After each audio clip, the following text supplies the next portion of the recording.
Salutare tuturor! Statele Unite și Israel au lansat în această noapte un atac împotriva Iranului, un atac împotriva unor baze militare iraniene, a unor centre de comandă iraniene. Probabil au lovit și anumite personaje cheie, nu știu, probabil și pe Ayatollahul Khamenei a fost vizat, alături de oamenii din jurul său, principalii oameni.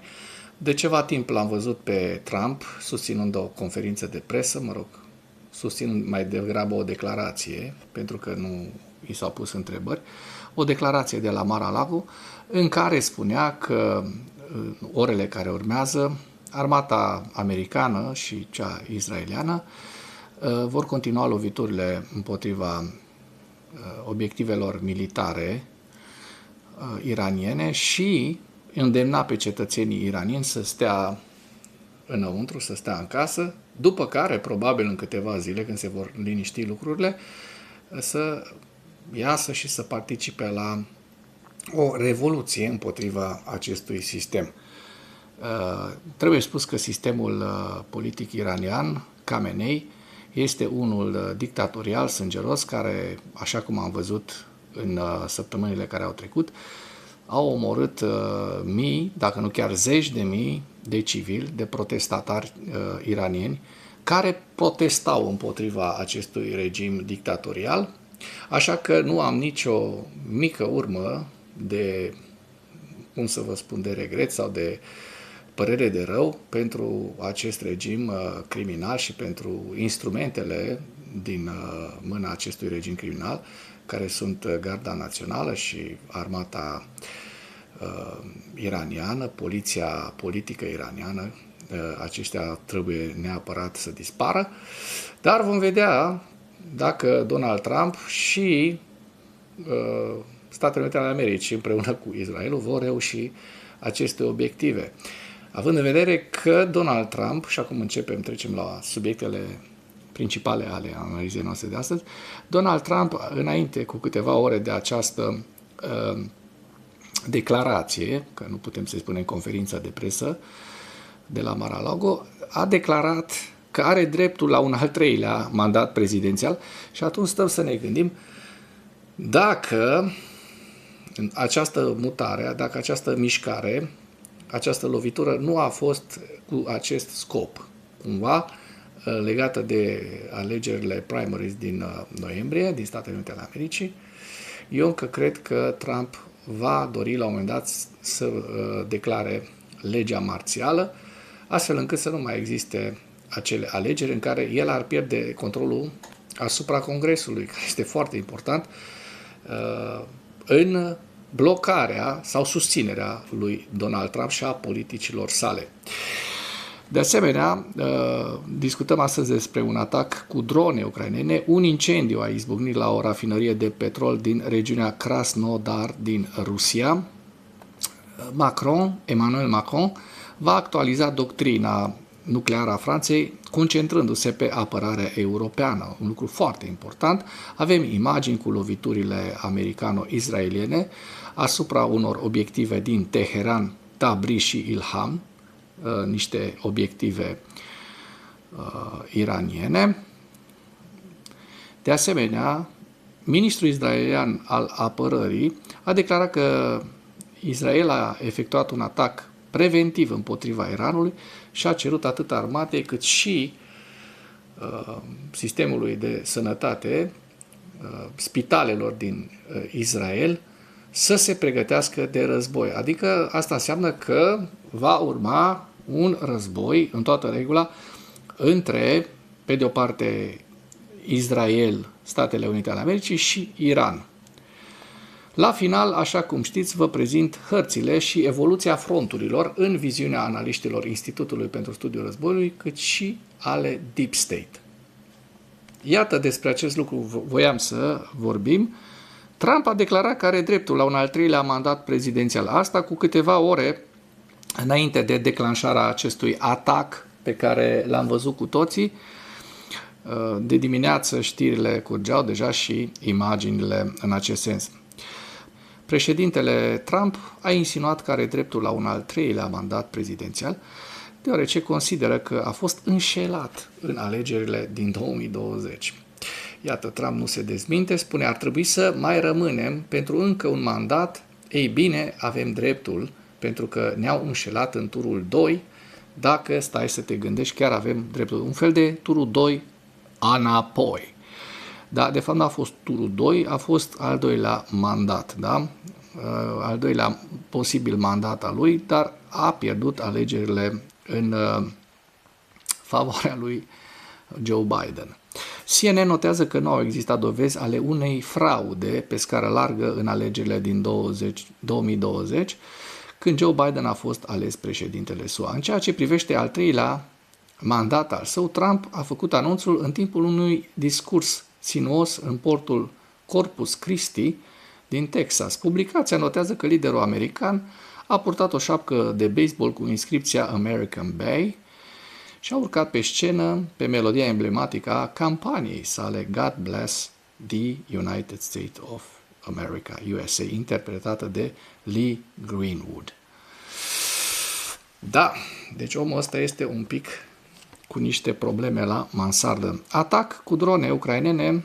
Iată, un incendiu a izbucnit la o rafinărie de petrol din regiunea Krasnodar din Rusia. În imagine avem o fotografie a celor de la Excel Nova. O rafinărie de petrol din satul Novominskaya, districtul Kanevski din regiunea Krasnodar, Rusia, a luat foc în urma unui atac ucrainean cu drone. Cartierul general operațional rus a menționat că un incendiu a izbucnit la o rafinărie de petrol din cauza căderilor de resturi de drone. Conform informațiilor preliminare furnizate de către ruși, n-au existat victime. Grupurile publice raportează că rafinăria de petrol Albașneft a fost afectată. După miezul nopții, Centrul de Intervenție pentru Situații de Urgență din regiunea Krasnodar a raportat că incendiul de la rafinăria de petrol a cuprins 150 de metri pătrați și că 39 de persoane și 13 echipamente lucrau la stingerea acestuia. Hai să vedem ce zice Macron când se referă că va actualiza doctrina nucleară a Franței, concentrându-se pe apărarea europeană, o informație facilitată de către cei de la militarnăi, care spun că președintele francez Emmanuel Macron își va prezenta luni viziunea asupra modului în care arsenalul nuclear al țării sale poate proteja Europa. Un lucru foarte important. Revizuirea doctrinei nucleare are loc pe fundalul reînarmării Europei împotriva unei Rusii agresive, în timp ce Washingtonul rămâne nesigur în această privință. Un membru al echipei președintelui francez a declarat pentru AFP că ar trebui să fie așteptate schimbări și evenimente destul de semnificative, dar a refuzat să ofere alte detalii. În iulie 2025, Rusia a declarat că Franța nu ar trebui să uite de forțele de descurajare nucleare și de doctrina nucleară a Franței.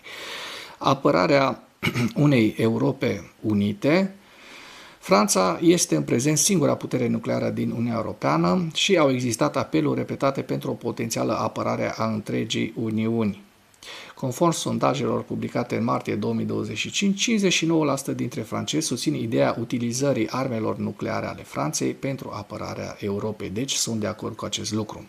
Țările europene au intensificat deja discuțiile privind consolidarea propriei descurajări nucleare pe fondul îndoielilor cu privire la angajamentul pe termen lung al SUA de a garanta securitatea continentului. Recent, Germania a început negocierile cu Franța privind o umbrelă nucleară europeană comună. Mai mult, în Germania se vorbește despre o posibilă cofinanțare.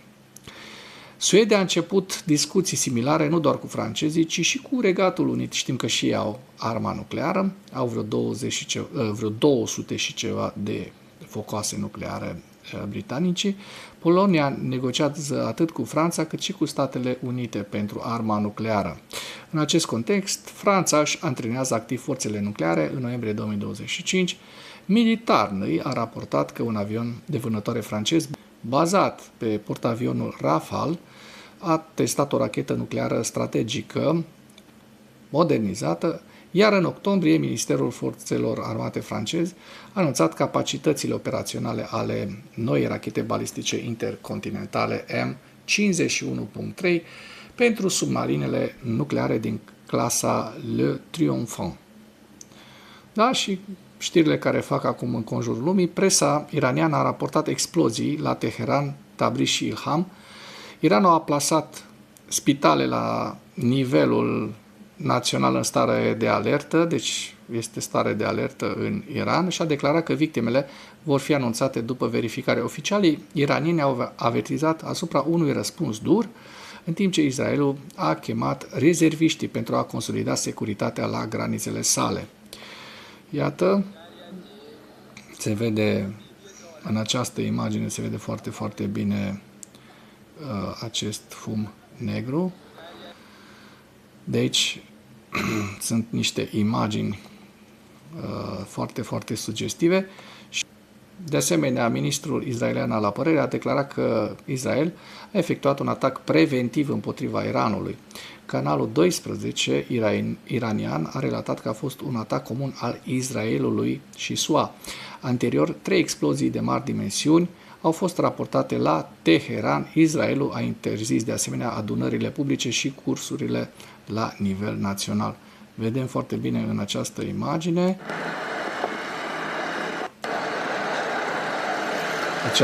urmările acestei explozii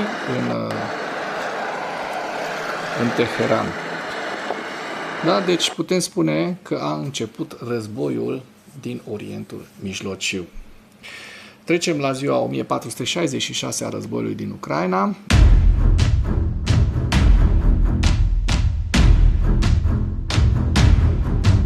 În ultimele 24 de ore, rușii au pierdut 770 de militari, un tank, 5 vehicule blindate de luptă, 32 de piese de artilerie, 2 lansatoare de rachete, ucrainenii reușind să doboare 1616 drone rusești. Dăm un ochi și pe hărțile Deep State și mai ales pe perioada 24-26 februarie, pe care nu v-am prezentat-o încă. Pe 27 încă la ora realizării acestui material nu sunt actualizate, așa că din data de 24 până în 26 în sudul Ucrainei, în Herson, observăm că n-au existat modificări ale fronturilor.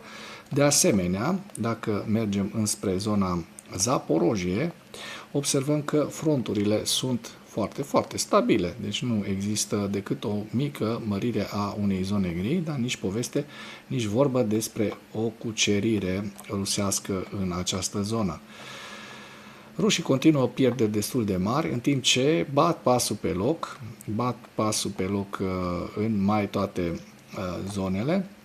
Observăm de asemenea că în regiunea Pokrov-Smârnograd frontul a rămas stabil. N-au existat modificări ale fronturilor, iar dacă mergem mai la nord către zona Cupânskului, o să vă prezint imediat, iată, frontul de asemenea neschimbat în această perioadă.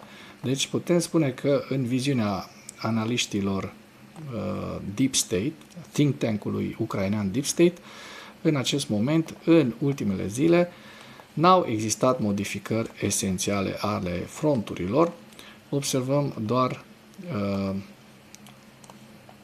niște zone gri, niște zone disputate gri, care au suferit niște modificări, dar acest lucru nu înseamnă modificări teritoriale. Deci, din acest punct de vedere, niște vești bune. Se pare că rușii s-au cam îmuiat, s-au cam răvit și în acest moment se poate spune că ucrainenii pot în orice moment să declanșeze o contraofensivă de succes. Să vedem dacă se va și întâmpla. Trecem la evaluarea campaniei ofensive rusești în viziunea Institutului pentru Studiul Războiului la data de 27 februarie, cu principalele informații.